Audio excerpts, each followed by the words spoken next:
Who can forget the time the New York Jets got the New England Patriots to give up the first-round pick for the 2008 NFL Draft? Or the decades-long bitterness between the Chicago Bears and the Green Bay Packers? And in for the touchdown! These are some of the most intense NFL rivalries of all time. First up, we've got the Pittsburgh Steelers versus the Cincinnati Bengals. They've been division rivals since 1970 in the AFC North. The play was a portentous one for Pittsburgh. And games between these two get rough, like really rough. Vontaze Burfict is a name that keeps the Steelers and Bengals rivalry alive and kicking.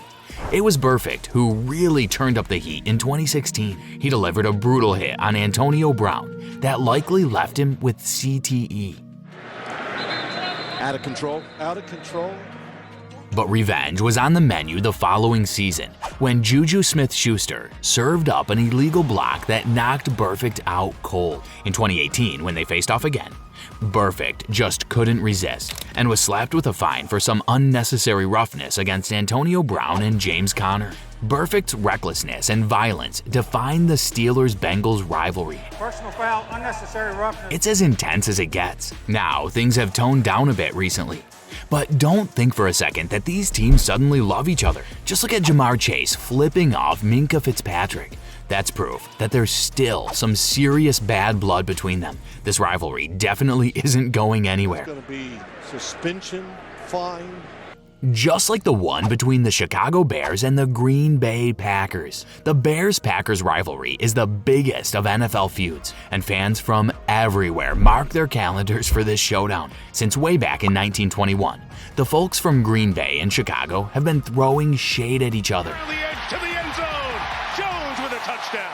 And in 2017, the Packers finally managed to overtake the Bears in their overall head-to-head record. The thing is, Chicago is just a short 30-minute drive from the Wisconsin border, and people from Illinois don't mind looking down on those cheese-loving cheeseheads from Green Bay.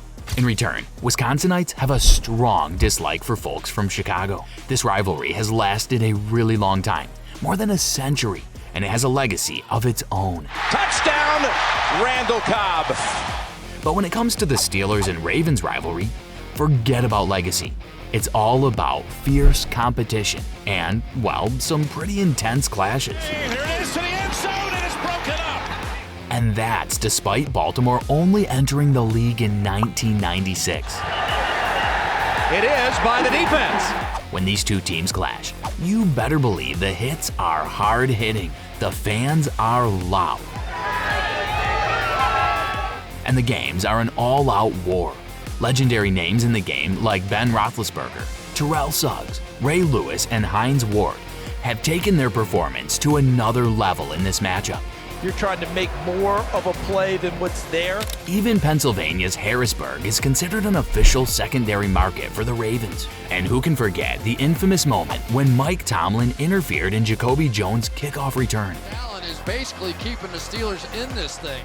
This rivalry is a heart-pounding spectacle that never fails to deliver. Speaking of epic rivalries, here's another one that goes way back too. Dallas Cowboys versus Philadelphia Eagles. But Dak wants to throw. Wide open, it's Cooper coming across. The Cowboys and Eagles clash in one of the NFL's epic showdowns, and they've been at each other's throats since way back in 1960. Their rivalry reached its peak in the 80s, and in 1989, they faced off in the infamous Bounty Bowl. Dallas head coach Jimmy Johnson accused the Eagles of placing bounties on Cowboys players to hurt them on purpose. In response to Johnson's claims, Philadelphia fans took it up a notch by hurtling objects at Cowboys players and coaches. Yikes! Fast forward a decade, and the Cowboys' all-time great and three-time Super Bowl winning wide receiver Michael Irvin suffered a career-ending neck injury. In addition to being tough, Irvin makes the catch from Aikman. As the medical team strapped him to a stretcher and carried him off the field, Eagles fans couldn't contain their joy. In the Philadelphia paper this morning about... Now that's what you call pure, unadulterated rivalry-fueled hatred. Next, we've got the Kansas City Chiefs versus the Las Vegas Raiders. Deep shot, and it's intercepted. The Chiefs and Raiders have been simmering since the Raiders moved to Las Vegas, but their history is drenched in rivalry. Back in the 1960s and 70s, they crushed each other's playoff dreams. And the Chiefs a commanding 10-point lead. And the Chiefs are one of the few teams with a winning record against the Raiders. When the Raiders scored a rare win against Kansas City in their first season in Las Vegas, Raiders win it! they decided to flaunt it by driving their team bus around the stadium parking lot. Big mistake. The next time they met at Arrowhead, the Chiefs delivered a vengeance-fueled blowout and even blasted the wheels on the bus through the stadium speakers. Now, that's how you keep a rivalry alive. Speaking of keeping rivalries alive, we can't miss the Pittsburgh Steelers versus the Cleveland Browns. The Steelers have their fair share of rivalries, and the Browns are right up there. Mason Rudolph. These two teams have a long history of smashing each other with their tough, hard-nosed style of play. They've taken turns dominating during different eras, the Browns in the 50s and the Steelers in the 70s. But it's not just the football that fuels this rivalry. Geography plays a big role, with the two cities being a mere 135 miles apart. If you ask any Steelers fan, they'll tell you they felt empty during the 3 years Cleveland was out of the NFL. That's the kind of rivalry that never dies. And just like them, the Green Bay Packers and the Minnesota Vikings also have one heck of a rivalry. Looking end zone. Throws.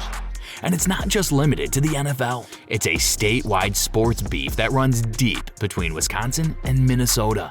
Teams from both states can't stand each other, and the feeling is probably mutual. And bounced out into the field of play. Now, the biggest showdown in this rivalry happens in the NFL. Throws. Caught. Touchdown. The Packers and Vikings have both had their moments of glory over the years. Together, they've been to 9 Super Bowls, securing 4 victories. But the Vikings aren't one of those winners, and that fact only adds more fuel to the fire. This rivalry isn't going anywhere. With room inside the 30-yard line. Just like the New York Giants and the Dallas Cowboys, when their very first meeting on the field ended in a tie. Back in 1960, Rote with a slant pass, and Rote totes the pigskin to the Dallas 1-yard stripe.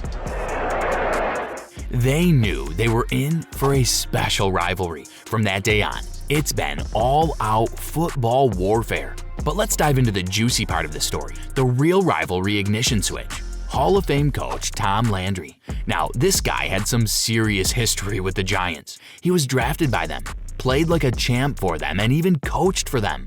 But when the Cowboys came into the picture in 1960, Landry pulled a shocker and left the Giants to become the head honcho in Dallas. Landry went on to coach for 29 seasons, racking up 5 NFC championships and 2 Super Bowl victories along the way.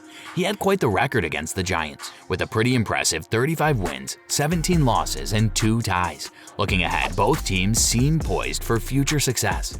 So it's only going to get crazier. Now, this next rivalry is a real showstopper.